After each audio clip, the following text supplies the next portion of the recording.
Hello students, स्वागत है आप लोगों का साइंस पॉइंट यूट्यूब चैनल में। मैं शिव कुमार एक बार फिर से लेकर आया हूँ केमिस्ट्री का लेक्चर नंबर 2 और चैप्टर नंबर 1 है some basic concept of chemistry. इससे पिछले लेक्चर में हम लोगों ने पढ़ा था केमिस्ट्री का इंट्रोडक्शन पढ़ा था, स्टेट ऑफ मैटर के बारे में पढ़ा था, सॉलिड, लिक्विड, गैस और प्लाज्मा स्टेट और बोस-आइंस्टाइन कंडेंसर स्टेट के बारे में पढ़ा था। आज मैं आप लोगों को बताने वाला हूं कि सॉलिड, लिक्विड और गैस ये जो तीनों स्टेट होते हैं एक दूसरे के साथ इंटर कन्वर्टेबल होते हैं। कहने का मतलब आप सॉलिड को लिक्विड में कन्वर्ट कर सकते हैं, जैसे बर्फ़ को, आइस को आप मेल्ट करके वाटर में कन्वर्ट कर सकते हैं। जैसे आइस क्या है, बच्चों सॉलिड है, और इसे यदि आप मेल्ट करोगे, आप इसे हीट करो, मेल्ट करो तो ये लिक्विड में कन्वर्ट हो जाता है, दैट इज़ वाटर में कन्वर्ट हो गया। दैट इज़ आप सॉलिड को आप क्या बना सकते हो, लिक्विड बना सकते हो। उसके बाद आप वाटर को फिर से हीट करोगे तो ये वेपर बन जाएगा और ये गैसियस फॉर्म में आ जाता है। ठीक है, वाटर वेपर क्रिएट होता है तो ये गैसियस फॉर्म हो जाता है। फिर गैस को अगर हम कूल कर दें, इसको ठंडा कर दें, यानी इसमें से हीट को निकाल लें, इसको ठंडा कर दें तो ये फिर से वाटर बन जाएगा, यानी गैस से आप लिक्विड भी बना सकते हैं। और फिर वाटर को कूल करिएगा, पानी को जब फ्रिज में रख दिया जाता है 0 डिग्री सेंटीग्रेड पे, तो वहाँ वो बर्फ़ बन जाता है, आइस बन जाता है। तो आप लिक्विड को भी कन्वर्ट कर सकते हो सॉलिड में। यानी कि सॉलिड, लिक्विड और गैस जो होते हैं वो इंटर कन्वर्टेबल होते हैं। इंटर कन्वर्टेबल का मतलब एक दूसरे के दूसरे फॉर्म में हम लोग उसे कन्वर्ट कर सकते हैं। That is solid, liquid and gases are interconvertible. इसे आप चेंज कर सकते हैं, सॉलिड को लिक्विड बना सकते हैं। तो सॉलिड को लिक्विड बनाया जा सकता है, इसमें हम रिवर्सिबल का साइन लगा रहे हैं, ये रिवर्सिबल का साइन है, मतलब सॉलिड से लिक्विड भी बन सकता है और लिक्विड से सॉलिड भी बन सकता है, ये रिवर्सिबल का साइन है। और लिक्विड से आप गैस भी बना सकते हैं। तो सॉलिड को लिक्विड में बदलना है तो आपको हीट करना होगा, ऊष्मा ऊर्जा देना होगा। लिक्विड को भी गैस बनाना है तो आपको इसे हीट करना होगा। गैस को यदि लिक्विड बनाना है तो इसे आपको कूल करना होगा, और लिक्विड को भी सॉलिड बनाना है तो इसे आपको कूल करना होगा। यानी ये तीनों स्टेट जो होते हैं इंटर कन्वर्टेबल स्टेट होते हैं। अब मैं बताऊंगा बच्चों कि मैटर का क्लासिफिकेशन क्या है, यानी मैटर को कितने टाइप में वर्गीकृत किया गया है। तो आज हम लोग पढ़ेंगे कि क्लासिफिकेशन ऑफ मैटर क्या है। तो अगला हेडिंग लगाइए, क्लासिफिकेशन ऑफ, आप मैटर लिखिए या फिर आप सबस्टांस लिख सकते हैं, मैटर या सबस्टांस।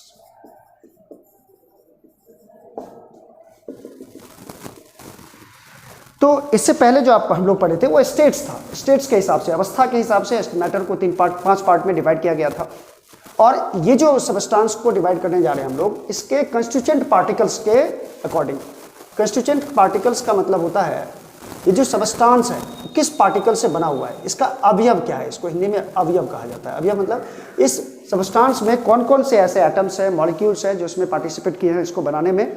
तो उसके आधार पर जो मैटर है या सबस्टांस है उसको बच्चों 2 पार्ट में डिवाइड किया गया है। मैटर को 2 पार्ट में डिवाइड किया गया। पहला पार्ट है मिक्सचर, जिसको आप इम्प्योर सबस्टांस बोल सकते हो, और दूसरा पार्ट है बच्चों, मिक्सचर के बाद दूसरा पार्ट जो आता है वो प्योर सबस्टांस है। प्योर सबस्टांस, प्योर मतलब पूरी तरह से शुद्ध। फर्दर मिक्सचर को डिवाइड किया गया है 2 पार्ट में। मिक्सचर 2 तरह के होते हैं। पहला जो मिक्सचर है बच्चों वो होमोजीनियस मिक्सचर है, होमोजीनियस मिक्सचर। और दूसरा जो पार्ट है इसका वो है हेट्रोजीनियस मिक्सचर। हेट्रोजीनियस मिक्सचर, ये सब आप प्रीवियस क्लासेस में भी पढ़ चुके होंगे, जैसे 9th में 10th में इस सब के बारे में चर्चा किया गया है। और ये प्योर सबस्टांस जो है इसको भी फर्दर 2 पार्ट में डिवाइड किया गया है। सबसे पहला इसमें आता है एलिमेंट। एलिमेंट माने तत्व, जैसे हाइड्रोजन एक तत्व है, ऑक्सीजन एक तत्व है, एलिमेंट। और सेकेंड पार्ट है बच्चों इसका कंपाउंड। कंपाउंड माने होता है यौगिक, जैसे CO2 कंपाउंड है, H2O कंपाउंड है। तो मैटर के कंस्टिट्यूएंट पार्टिकल्स के आधार पर, यानी मैटर किस चीज़ से बना हुआ है उसके आधार पर इसने इतने पार्ट में इसको क्लासीफाई किया गया है, वर्गीकृत किया गया है। अब पढ़ते हैं बारी बारी से कि ये प्योर सब्सटेंस क्या है, मिक्सचर क्या है, होमोजीनियस, हेटेरोजीनियस, जो भी आपको दिख रहा है ये पार्ट, ये इसका एक्सप्लेनेशन पढ़ते हैं हम लोग। किसे कहा जाता है होमोजीनियस मिक्सचर, किसे कहा जाता है मिक्सचर। तो आप इसे नोट कर लें।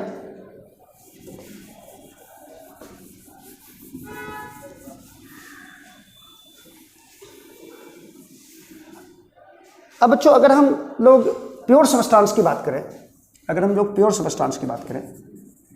प्योर सब्सटेंस पहले दोनों को एक्सप्लेन करता हूं मैं, प्योर सब्सटेंस क्या होता है और मिक्सचर क्या होता है, उसके बाद हम लोग इसके टाइप पे जाएंगे। प्योर सब्सटेंस उसे कहा जाता है बच्चों जिसमें जिस पार्टिकल से प्योर सब्सटेंस बना हुआ है उस सारे का केमिकल नेचर अगर सेम है तो उसे प्योर सब्सटेंस कहा जाता है। जैसे कार्बन हम एक एग्जांपल लें, तो कार्बन का एक मान लीजिए हम लोग के पास कोई छोटा सा टुकड़ा है, तो उस कार्बन में बहुत सारे कार्बन के एटम्स होंगे, तो सारे एटम्स का जो केमिकल नेचर होना चाहिए वो सेम होना चाहिए। केमिकल नेचर का मतलब होता है इस कार्बन के एक एटम का रिएक्शन यदि ऑक्सीजन से किया जाए तो ये CO2 बनाए, ऐसा हर एटम ये करेगा, ऐसा हर एटम कार्बन का करेगा कि ऑक्सीजन के साथ इसका अगर रिएक्शन कराया जाए तो वो CO2 बनाएगा। मतलब हर एटम का केमिकल नेचर क्या होना चाहिए, सेम होना चाहिए, तो उसे कहा जाता है प्योर सब्सटेंस। तो इसमें मैं लिखूंगा it's a substance in which all atoms or molecules have same chemical nature, जिसमें सारे का केमिकल नेचर क्या हो, सेम हो, सारे एटम्स का या मॉलिक्यूल्स का, उसे प्योर सब्सटेंस कहा जाएगा। जैसे एग्जांपल के लिए आप हाइड्रोजन ले सकते हैं H2, एग्जाम्पल के लिए ऑक्सीजन ले सकते हैं O2, एग्जाम्पल के लिए हीलियम ले सकते हैं, और आप ले सकते हैं कार्बन डाइऑक्साइड H2O। जितना भी आपको एलिमेंट्स या कंपाउंड दिखता है वो सारा प्योर सब्सटेंस। क्लियर बच्चों? यानी सारे एटम्स का जो होना चाहिए इसका केमिकल नेचर जो होना चाहिए वो सेम होना चाहिए। दूसरा जो पार्ट है बच्चों वो मिक्सचर है। मिक्सचर किसे कहेंगे? देखिए मिक्सचर में क्या होता है कि कोई भी दो प्योर सब्सटेंस को आप मिला दीजिए, किसी भी रेशियो में मिला दीजिए, इसमें रेशियो अनुपात फिक्स नहीं होना चाहिए, किसी भी रेशियो में, इंडेफिनिट रेशियो में अगर दो प्योर सब्सटेंस को मिला दिया जाए तो उसे कहा जाता है मिक्सचर। जैसे आप पानी में, वाटर में आप शुगर मिला दो, चीनी मिला दो, पानी और चीनी के सॉल्यूशन को कहा जाता है जिसको हम लोग शरबत बोलते हैं। तो इसमें जो वाटर है, वाटर क्या है? प्योर सब्सटेंस है। शुगर भी क्या है? प्योर सब्सटेंस है। दोनों को मिला दे, किसी भी रेशियो में आप मिला दीजिए तो वो कहलाता है मिक्सचर। जैसे आप क्या करो कि सैंड में यानी बालू में आप शुगर मिला दो, चीनी मिला दो, या फिर आप सैंड में आप सॉल्ट मिला दो, शुगर में सॉल्ट मिला दो। ये सब जितने भी एग्जाम्पल है हमारी डेली लाइफ में बहुत सारे एग्जाम्पल्स ऐसे हैं जो मिक्सचर के यूज आते हैं, है ना। तो किसी भी रेशियो में अगर दो प्योर सब्सटेंस को मिला दिया जाए तो उसे कहा जाता है मिक्सचर। तो मिक्सचर के बारे में लिख सकते हैं हम लोग, it is the combination of two और मोर प्योर सब्सटेंसेस, दो या दो से अधिक प्योर सब्सटेंसेस को जब कॉम्बिनेशन में लाते हैं, हम लोग कंबाइन करवा देते हैं तो मिक्सचर बनता है। It is the combination of two और more pure substances in any ratio, किसी भी अनुपात में मिला दीजिए। अनुपात कहने का मतलब है बच्चों कि अगर मान लीजिए हम क्या कि 100 ग्राम आप वाटर ले लें, 100 ग्राम वाटर ले लें और 10 ग्राम आप शुगर ले लें, तो वाटर और शुगर के सॉल्यूशन को हम लोग बोल सकते हैं कि ये मिक्सचर है। इसमें ये रेशियो फिक्स नहीं करना है कि वाटर और शुगर का जो रेशियो होना चाहिए वो 10 ही होना चाहिए, 10 ऐसा नहीं है। आप 100 ग्राम वाटर में 50 ग्राम भी शुगर मिला दो तब भी ये मिक्सचर ही कहलाएगा। इसमें दोनों का रेशियो जो है, इसमें दोनों का रेशियो देखिए 2 आ रहा है, इसमें दोनों का रेशियो देखिए 10 आ रहा है। तो रेशियो फिक्स करने की जरूरत नहीं है, किसी भी रेशियो में आप मिला दो वो मिक्सचर होता है। जैसे एग्जाम्पल के लिए आप ले low sugar solution. Sugar solution का मतलब हो गया बच्चों कि पानी में चीनी को मिला दिया गया, शुगर प्लस साल्ट मिला दो, ये भी एक मिक्सचर कहलाता है। जैसे एयर में बहुत सारे, जैसे एटमॉस्फेयर में एयर है तो एयर में बहुत सारे गैसेस का वो कॉम्बिनेशन है, ऑक्सीजन है, नाइट्रोजन है, सारे गैसेस का कम्बिनेशन है, CO2 है, कार्बन डाइऑक्साइड है, तो सारे गैसेस का जो कम्बिनेशन होता है वो मिल गया एक दूसरे के साथ तो वो सॉल्यूशन कहलाता है। ये सब मिक्सचर का एग्जाम्पल हो गया, इसे नोट कर ले बच्चों। अब मैं आपको बताता हूं कि मिक्सचर के जो दो टाइप हैं, मिक्सचर के जो दो टाइप हैं, होमोजीनियस मिक्सचर और हेट्रोजीनियस मिक्सचर। तो किसे कहेंगे होमोजीनियस मिक्सचर और किसे कहेंगे हेट्रोजीनियस मिक्सचर। तो अब आते हैं टाइप्स ऑफ मिक्सचर पे, टाइप्स ऑफ मिक्सचर पे, टाइप्स ऑफ मिक्सचर। तो टाइप्स ऑफ मिक्सचर क्या है बच्चों, ये दो टाइप के होते हैं, it is of two types. जैसा कि पहले से डायग्राम में दिखा दिया गया था कि दो टाइप के होते हैं, it is of two types. पहला है होमोजीनियस मिक्सचर, मैं इसको पहले एक्सप्लेन कर देता हूं। होमोजीनियस मिक्सचर ये क्या होता है? होमोजीनियस का मतलब होता है एक समान। एक समान कहने का मतलब है कि यदि आप वाटर में एक ग्लास वाटर लेते हैं और उसमें 10 ग्राम मान लीजिए चीनी घुला दिए, शुगर घुला दिए, तो इसमें इसको कब बोलेंगे होमोजीनियस है? यदि चीनी पूरे वॉल्यूम में जो चीनी है, पूरे बल्क में, बल्क का मतलब बच्चों यहाँ होता है वॉल्यूम, BULK, बल्क मतलब वॉल्यूम ही होता है। पूरे बल्क में या पूरे मिक्सचर में अगर ये चीनी पूरी तरह से यूनिफॉर्मली डिस्ट्रीब्यूट हो गया, यूनिफॉर्मली मतलब एक समान से वितरण हो गया सारी चीनी का, ये नहीं कि ये चीनी आप डाल दिया और चीनी का सारा जो छोटा सा कण है वो ग्लास में जाके नीचे में पेंदी में जाके बैठ जाए, वो होमोजीनियस नहीं हुआ। उसको क्या करो आप, किसी स्पून से या चम्मच से उसको पूरी तरह से मिला दो, तो होमोजीनियस तभी बोलेंगे जब मान लीजिए हम इतना पार्ट उठाते हैं इस सॉल्यूशन का, इतना पार्ट, उसको हम लोग चख के देखेंगे, और ऊपर से कोई पार्ट एक चम्मच उठा लेते हैं यहाँ से, इसको भी सेम वॉल्यूम, जितना वॉल्यूम यहाँ से निकाले उतना ही वॉल्यूम यहाँ से भी निकाल लीजिए। अगर दोनों का टेस्ट आपको सेम लग रहा है, सेम मिठास दोनों में है, तो इसका मतलब है कि चीनी सब जगह सेम तरीके से घुला हुआ है, यूनिफॉर्मली डिस्ट्रीब्यूटेड है चीनी, तो इसको बोल सकते हैं हम लोग होमोजीनियस मिक्सचर है। अगर ऐसा होता कि यहाँ ज़्यादा मीठा लगता पानी और यहाँ कम मीठा लगता, तो वो होमोजीनियस नहीं हुआ। तो होमोजीनियस में जो ये जो पार्टिकल्स होते हैं, यानी इसके वाटर और शुगर का जो ये जो सॉल्यूशन है, तो इसमें जो कंस्टिट्यूएंट पार्टिकल हुए, जो इसका अवयव है, कंस्टिट्यूएंट पार्टिकल्स, तो कंस्टिट्यूएंट पार्टिकल कौन कौन हो गया? एक वाटर का पार्टिकल हो गया और दूसरा शुगर का, तो वाटर और शुगर को बोलेंगे ये कंस्टिट्यूएंट पार्टिकल्स है। तो अगर कंस्टिट्यूएंट पार्टिकल्स यूनिफॉर्मली डिस्ट्रीब्यूटेड हैं पूरे सॉल्यूशन में, that is called homogeneous mixture. तो इसके बारे में हम लोग लिख सकते हैं, इट्स अ मिक्सचर, ये एक ऐसा मिक्सचर है in which their constituent particles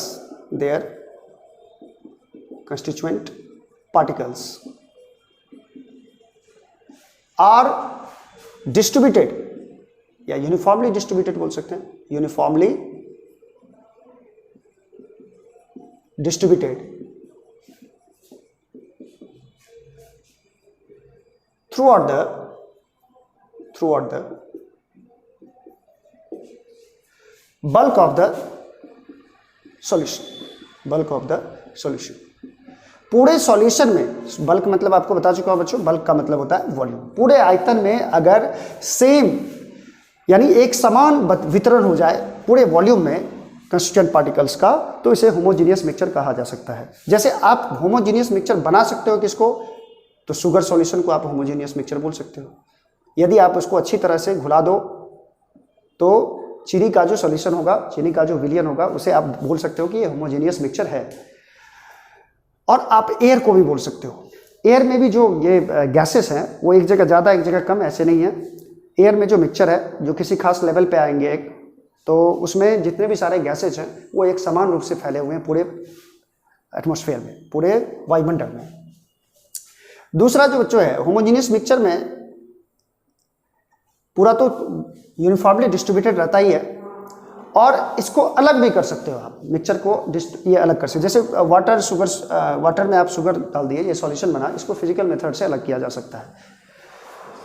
अब बढ़ते हैं दूसरा कि हेट्रोजीनियस मिक्सचर क्या है। हेट्रोजीनियस मिक्सचर तो आपको जैसा बता चुके हैं, इस एग्जांपल को आप देख सकते हैं कि आपको मैंने क्या बोला कि अगर आपके पास शुगर सॉल्यूशन है, पानी में चीनी घुला हुआ है किसी ग्लास में, तो अगर इतना वॉल्यूम यहाँ से निकाला जाए, नीचे से, ग्लास के नीचे से इतना वॉल्यूम निकाल लिया जाए पानी का या सॉल्यूशन का, और ऊपर से भी निकाल लिया जाए इतना, और दोनों का मिठास अगर आपको एक में ज़्यादा एक में कम लग रहा है, इसका मतलब चीनी पूरी तरह से घुला नहीं है, तो वो हेट्रोजीनियस मिक्सचर कहलाएगा। हेट्रोजीनियस मिक्सचर के भी बहुत सारे एग्जाम्पल हैं। तो इसको आप लिख सकते हैं, it's a mixture in which their constituent particles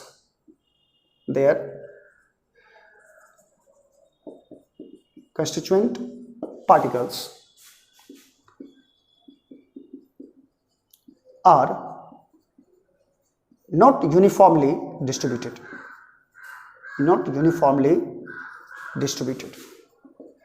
अगर इस पार्टिकल का कंस्टिट्यूएंट पार्टिकल पूरी तरह से घुले हुए नहीं हो, अच्छी तरह से घुले हुए नहीं हो, अच्छी तरह से मिले हुए नहीं हो through out the bulk of the solution, पूरे सॉल्यूशन में अगर, पूरे मिक्सचर में अगर पूरी तरह से नहीं घुला हुआ है तो हेट्रोजीनियस मिक्सचर कहलाएगा। जैसे आप एग्जाम्पल के लिए आप सैंड में साल्ट मिला दो, सैंड और साल्ट का सॉल्यूशन ले लो, तो इसमें क्या दिखेगा आपको कि ऐसा नहीं है कि सैंड में हम लोग अगर साल्ट मिला दिए तो इतना सैंड उठाएंगे तो इसमें जितना साल्ट होगा उतना ही इस वॉल्यूम में भी साल्ट होगा, कोई ज़रूरी नहीं है, ये अलग अलग भी हो सकता है। तो ये हेट्रोजीनियस मिक्सचर कहलाता है। और भी एग्जाम्पल आप लिख सकते हो कि आप सैंड में ही आयरन डस्ट पार्टिकल मिला दो, लोहा का छोटा छोटा जो बुरादा होता है, जो कण होता है, उसको मिला दो तो आयरन डस्ट पार्टिकल्स होते हैं, इसको मिला दीजिए आप, तो ये भी कहलाते हैं हेट्रोजीनियस मिक्सचर। ऐसे बहुत सारे एग्जाम्पल आप भी सोच सकते हैं कि कौन होमोजीनियस हो सकता है और कौन हेट्रोजीनियस हो सकता है। बच्चों इसे नोट कर लें। इसके बारे में और भी आप जान सकते हैं कि मिक्सचर जो होता है उसे फिजिकल मेथड से, सिंपल फिजिकल मेथड से, जैसे कि आप हैंड पिकिंग करके भी, हाथ से भी आप उसको निकाल सकते हैं, फिल्ट्रेट करके भी, फिल्ट्रेशन करके भी निकाल सकते हैं। अगर सॉल्यूशन का जो एक पार्टिकल है वो बड़ा बड़ा है, दूसरा पार्टिकल आप सोच सकते हैं कि छोटा छोटा है, तो आप उसे अलग कर सकते हैं। जैसे आप सिंपल एग्जांपल, घर में चाय बनती होगी तो चाय में से जो चायपत्ती होता है आप उसे अलग कर सकते हैं, उसे छन्ना से छान लिया जाता है, उसको अलग किया जा सकता है, उसको फिल्ट्रेशन मेथड बोलते हैं, उसको फिल्टर कर लिया जाता है, चाय को अलग, चायपत्ती को अलग कर लिया जाता है।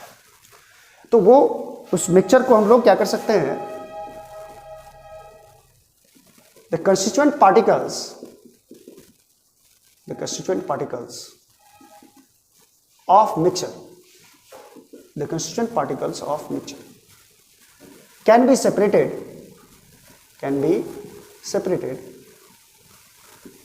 by simple physical method से आप उसे अलग कर सकते हैं। जैसे कि आप हैंड पिकिंग, जैसे एग्जांपल के द्वारा बाय हैंड पिकिंग, हाथ से चुन चुन के निकाल सकते हैं, अलग अलग कर सकते हैं।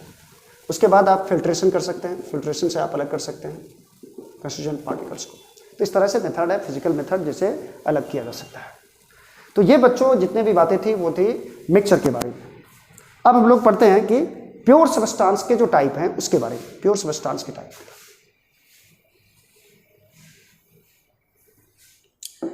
तो बच्चों अब हम लोग लिखेंगे types of pure substances.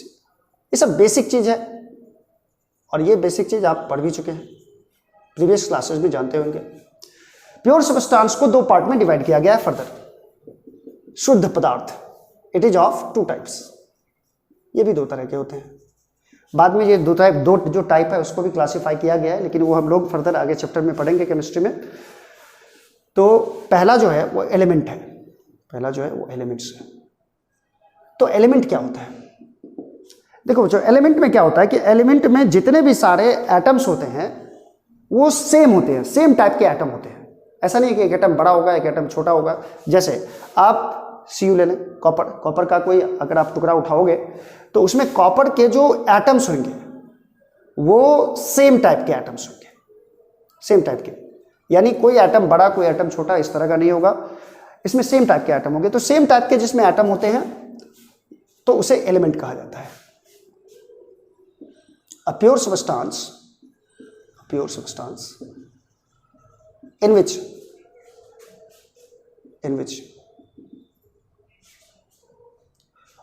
all atoms are same, जिसमें सारे एटम्स सेम होंगे, उसको एलिमेंट कहा जाएगा, इज कॉल्ड एलिमेंट। आप इसे एलिमेंट बोल सकते हैं। जैसे हाइड्रोजन क्या है, जिसे तत्व बोलते हो आप, हाइड्रोजन क्या है, एलिमेंट है। ऑक्सीजन क्या है, एलिमेंट है। हीलियम क्या है, एलिमेंट है। नाइट्रोजन, इस तरह से बहुत सारे एलिमेंट है। फ्लोरीन एलिमेंट है, कार्बन एलिमेंट है, इस तरह से बहुत सारे एलिमेंट्स होते हैं। तो एलिमेंट्स में सेम टाइप के एटम्स होते हैं तो उसे एलिमेंट्स कहा जाएगा। अब बच्चों पढ़ते हैं कंपाउंड क्या होता है। कंपाउंड, दूसरा कंपाउंड। कंपाउंड माने होता है यौगिक। कंपाउंड किसे कहेंगे, इसको जानते हैं। देखिए कंपाउंड में जो है कि जितने इसमें कंपाउंड में दो या दो एलिमेंट मिल जाएंगे, दो या दो से अधिक एलिमेंट अगर मिल गया तो उसे कंपाउंड कहा जाएगा। दो या दो से अधिक एलिमेंट अगर मिल गया तो उसे कंपाउंड कहेंगे, लेकिन इसमें दोनों एलिमेंट का जो रेशियो होना चाहिए वो सेम रेशियो में होना चाहिए, मास के हिसाब से सेम रेशियो में होना चाहिए। जैसे आप CO2 ले लें, कार्बन डाइऑक्साइड ले लें, तो आप देख सकते हैं इसमें कि कार्बन का जो परमाणु द्रव्यमान होता है, यानी कि मॉलिक्यूलर मास या मास नंबर आप बोल सकते हो, इसके बारे में भी डिटेल से स्टडी करेंगे, इसका होता है 12। और ऑक्सीजन जो होता है, ऑक्सीजन का दो भाग है, कार्बन का एक भाग है, ऑक्सीजन का यहाँ पे दो एटम है। तो ऑक्सीजन का दो एटम है तो एक एटम का मास नंबर 16 होता है, 16, तो दो है तो 16 टू 32 हो जाएगा। तो इस दोनों का रेशियो अगर निकाले तो 12/32 आ रहा है। दैट इज ये कट जाएगा, 4 3 जा 12 और 4 8 जा 32, दैट इज 3:8 के रेशियो में है। मतलब अगर CO2 है, CO2 का अगर एक मॉलिक्यूल हम लोग के पास है तो ये मॉलिक्यूल जो है इसमें कार्बन का 3 भाग है और ऑक्सीजन का 8 भाग है मास के हिसाब से। तो इसे आप कंपाउंड बोल सकते हैं। आप इसी तरह देख सकते हैं कि H2O में भी, एग्जाम्पल के लिए ले लें, H2O में भी, H2O में देखिए हाइड्रोजन का 2 भाग और ऑक्सीजन का 1 भाग है। हाइड्रोजन का 2 एटम है, ऑक्सीजन का यहाँ पे 1 एटम है। तो हाइड्रोजन का मास नंबर 1 होता है तो 1 × 2 हो गया, और ऑक्सीजन का मास नंबर 16 होता है, तो दैट इज 2/16 का मतलब क्या हो गया, 2/16 का मतलब 1/8। तो यानी कि हाइड्रोजन और ऑक्सीजन का जो रेशियो है 1:8 है, तो इसे कंपाउंड बोल सकते हैं।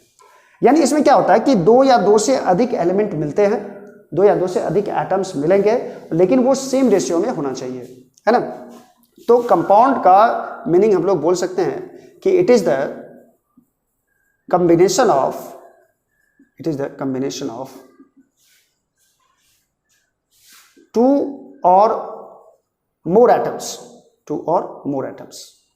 दो या दो से अधिक एटम को आप मिला दीजिए, 2 or more atoms in a fixed ratio.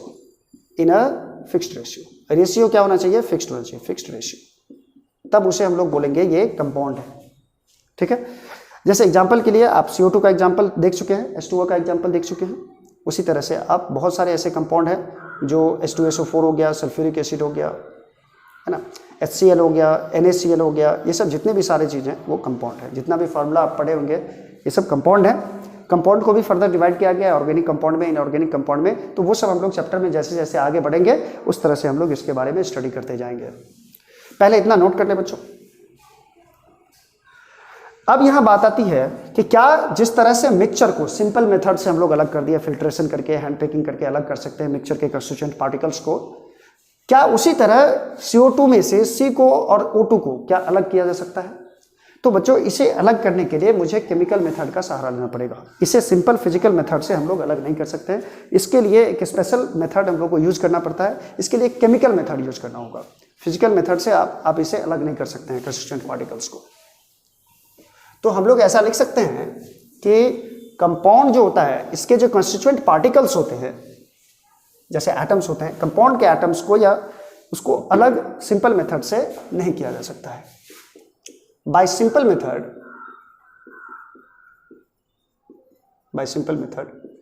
Constituent of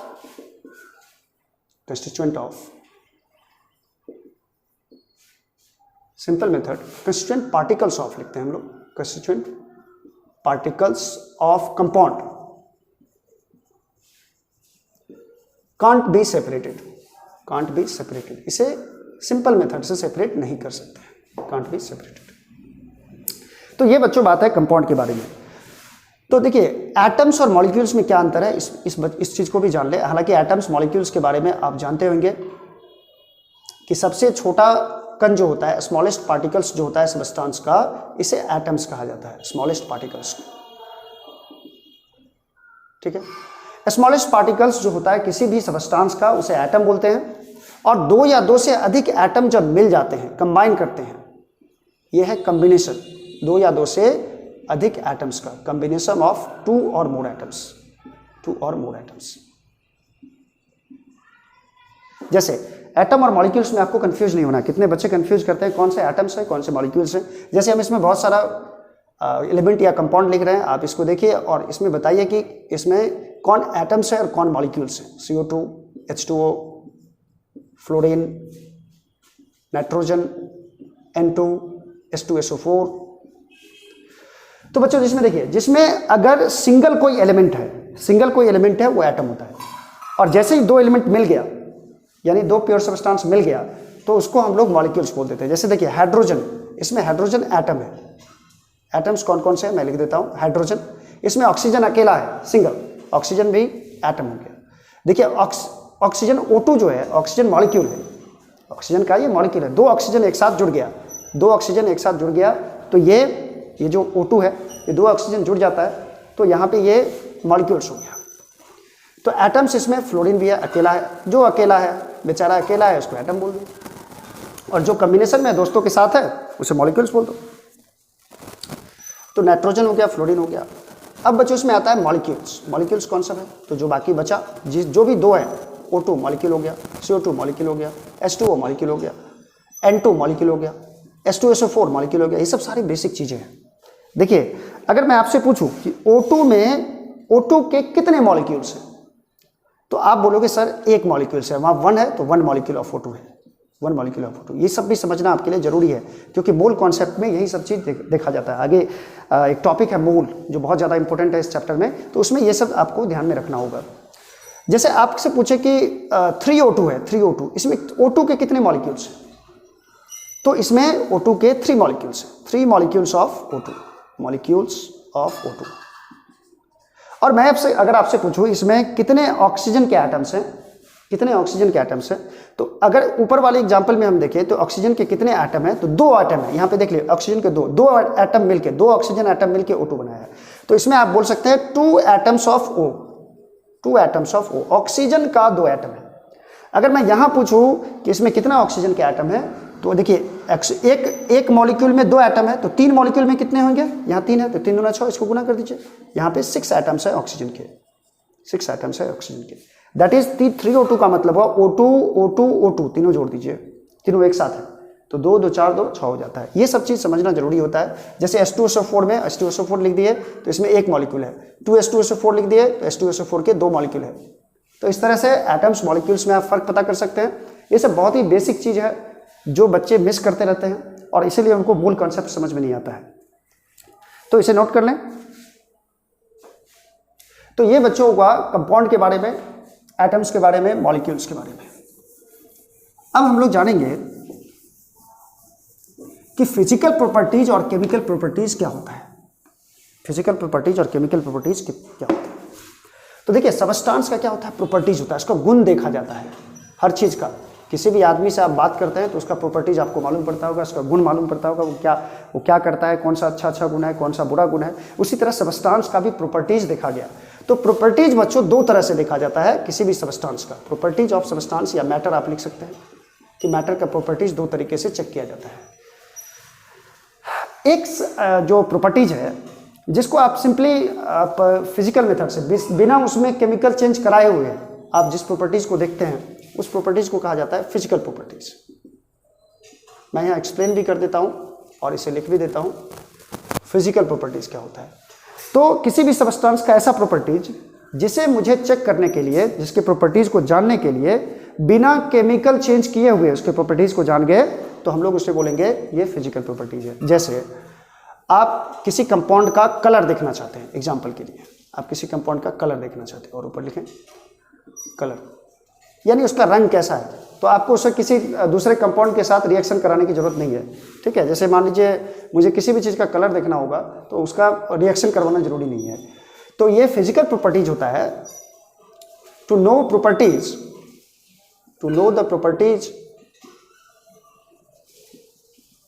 of compound without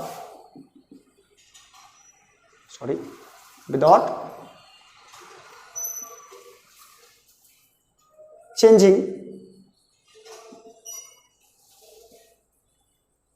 without changing chemical nature. Chemical nature को बिना चेंज किए हुए हम लोग जो प्रॉपर्टीज को देखते हैं उसको बोलते हैं फिजिकल प्रॉपर्टीज। जैसे आप कलर को बोल सकते हैं, ऑर्डर को बोल सकते हैं। ऑर्डर मतलब होता है सुगंध यानी गंध, गंध सुगंध भी हो सकता है, दुर्गंध भी हो सकता है ना। उसके बाद आप उसका मेल्टिंग पॉइंट चेक करते हैं। मेल्टिंग पॉइंट ये कितने डिग्री सेंटीग्रेड पे ये पिघलता है, उसे मेल्टिंग पॉइंट कहा जाता है। जैसे आप ये समझ सकते हो कि बर्फ़ 0 डिग्री सेंटीग्रेड पर पिघलने लगता है तो बर्फ़ का मेल्टिंग पॉइंट हो गया 0 डिग्री सेंटीग्रेड। उसके बाद हम लोग आते हैं boiling point. Boiling point, boiling point होता है जितना टेम्परेचर पे, जिस टेम्परेचर पे कोई भी पदार्थ वेपर बनना शुरू हो जाता है उसे बॉइलिंग पॉइंट कहा जाता है। हालांकि बॉइलिंग पॉइंट का ये एक्चुअल डेफिनेशन नहीं है, हम लोग पढ़ेंगे आगे, इसमें 12th क्लास के चैप्टर में पढ़ेंगे कि बॉइलिंग पॉइंट क्या होता है। इसका एक्सप्लेनेशन है अच्छी तरह से, जो बॉइलिंग पॉइंट किसको बोलेंगे। तो जनरली अगर बोलिएगा तो कितना टेम्परेचर पे कोई भी पदार्थ जो है वो वेपर बनना शुरू हुआ। जैसे वाटर, पानी को आप गर्म करते करते करते करते जब 100 तक ले जाओगे, रूम टेम्परेचर होता है 25 डिग्री सेंटीग्रेड, इसको गर्म करते करते 100 तक ले जाओगे, तो 100 तक ले जाओगे तो ये वेपर बनना स्टार्ट हो जाता है वाटर। तो इसे 100 डिग्री सेंटीग्रेड को पानी का बॉइलिंग पॉइंट कहा जा सकता है। उसके बाद आप उसका डेंसिटी जानते हो, ये सब फिजिकल प्रॉपर्टीज में आता है। दूसरा अगर बात करें हम लोग बच्चों केमिकल प्रॉपर्टीज की, ये सब सारा चीज आपके एनसीईआरटी बुक में दिया हुआ है। और आपसे एक रिक्वेस्ट है सारे स्टूडेंट से कि आप एनसीईआरटी बुक को जरूर पढ़ें, एक एक लाइन पढ़ें, बहुत ज़्यादा इंपॉर्टेंट है। केमिस्ट्री का, फिजिक्स का, उसमें क्या होता है कि एक एक लाइन जो है उसके इसका एनसीईआरटी का वो बहुत ज़्यादा इंपॉर्टेंट है। उसके एक एक लाइन को पढ़ने की ज़रूरत है। एक एक लाइन में बहुत सारा राज छुपा हुआ है। अगर आप उसको ढंग से पढ़ोगे तो उसको अगर एक्सप्लेन करोगे तो बहुत ब्रीफ में एक्सप्लेनेशन उसका निकलता है। इसलिए एनसीईआरटी बुक पढ़ना जरूरी है। तो केमिकल प्रॉपर्टीज क्या है कि केमिकल चेंज करा करके हम लोगों को उसका केमिकल प्रॉपर्टीज मिलता है। जैसे मुझे मान लीजिए कि कार्बन को ऑक्सीजन के साथ संयोग करेगा तो ये CO2 बनाएगा, कार्बन डाइऑक्साइड बनाएगा। तो ये इसका केमिकल नेचर हुआ। इसके केमिकल नेचर को हम चेंज कर दिए। जैसे कार्बन पहले अकेले था, इसको ऑक्सीजन के साथ आप जोड़ दिए तो कार्बन डाइऑक्साइड बना। तो केमिकल प्रॉपर्टीज जानने के लिए ये कंबशन करके क्या बनाएगा, ये केमिकल रिएक्शन करके क्या बनाएगा, तो इस सब चीज़ को जानने के लिए जो प्रॉपर्टी हम लोग यूज़ करते हैं, जो प्रॉपर्टी जानना चाहते हैं किसी कंपाउंड के बारे में, उसे केमिकल प्रॉपर्टीज कहा जाता है। इस प्रॉपर्टीज को जानने के लिए आपको क्या करना पड़ेगा, बाय चेंजिंग केमिकल प्रॉपर्टीज या बाय चेंजिंग केमिकल नेचर। किसी भी पदार्थ के केमिकल प्रॉपर्टीज को जानने के लिए उसके केमिकल नेचर को चेंज कराना जरूरी होता है। जैसे आप कंबशन देखना चाहते हैं, कंबशन मतलब हो गया कि आप उसको जला करके वो जलेगा तो क्या बनेगा, ऑक्सीजन के संपर्क में जला तो क्या बना। जैसे कार्बन को ऑक्सीजन के संपर्क में जलाएंगे तो CO2 बनेगा, H2 को O2 के संपर्क में जलाएंगे तो H2O बनता है। तो ये रिएक्शन आप लोगों को जानना जरूरी होता है। ठीक है, ये बैलेंस कर दिया गया। तो इसे कंबशन से उसके केमिकल नेचर को जानना चाहते हैं, केमिकल नेचर को जानना चाहते हैं तो केमिकल नेचर को जानना चाहते हैं। जैसे केमिकल नेचर का मतलब क्या होता है बच्चों, जैसे रिएक्टिविटी, ये केमिकल नेचर ही है reactivity. Reactivity with acid and base, अम्ल या क्षार से रिएक्शन करके वो क्या बनाएगा, कौन सा कंपाउंड बनेगा। यदि एसिड के साथ रिएक्शन करेगा तो क्या बनाएगा, इसके लिए आपको किसी एसिड के साथ उसको रिएक्शन करके देखना पड़ेगा कि भाई एसिड के साथ कैसा इसका बिहेवियर है, बेस के साथ कैसा बिहेवियर है। तो ये सब जानने के लिए केमिकल प्रॉपर्टी जानना जरूरी होता है। या यूँ कहिए कि केमिकल प्रॉपर्टीज को जानने के लिए आपको रिएक्टिविटी देखना होता है, उसके केमिकल प्रॉपर्टी में चेंजिंग यानी केमिकल नेचर में चेंजिंग लाना पड़ता है, उसे कहते हैं केमिकल प्रॉपर्टीज। बच्चों आज के लिए इतना ही, और नेक्स्ट क्लास में और भी बहुत सारी चीज़ों को डिस्कशन करेंगे। ये सब बहुत ही छोटी छोटी बारीकी चीज़ें हैं, इस पर ध्यान दें। और उसके बाद हम लोग बड़े बड़े टॉपिक को एक्सप्लेन करेंगे। तब तक के लिए पढ़ते रहिए, मुस्कुराते रहिए। धन्यवाद।